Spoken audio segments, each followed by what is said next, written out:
So hello guys and welcome back to the channel. Today I'm going to show you how to fix unable to add card to Apple Pay.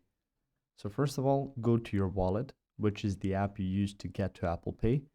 From your wallet, you can see the cards you've added underneath. You can see boarding passes, tickets all in one place. You can see the plus sign at the top to add a card. Now through here, you can just see your card catalog, but in order to add a card, you will need to go to the top right corner. So click on that. Through here, you can see add to wallet. So you can even see your previous cards, debit or credit card and travel card. Now, if you're unable to add a card, click on debit or credit card and you will see choose a bank.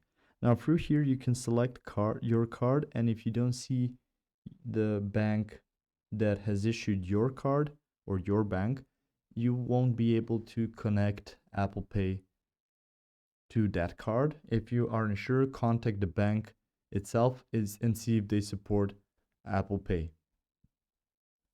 Now on here, there may be an issue of updating, so go back and make sure that your wallet app is fully up to date when you are adding your cards, since being up to date really means even seeing some other versions of the app and options added as it pertains to banks that you can choose from, and confirm you have Face ID, Touch ID, Optic ID, or a passcode set on your device, since adding cards and some sensitive detail like that may depend on you having a good security on your iPhone as well. If you found this information helpful or useful, you can like the video. You can also share the video.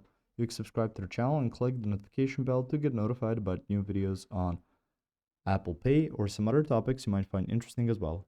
Thank you very much for watching this video, and as always, I will see you guys in the next one. Goodbye.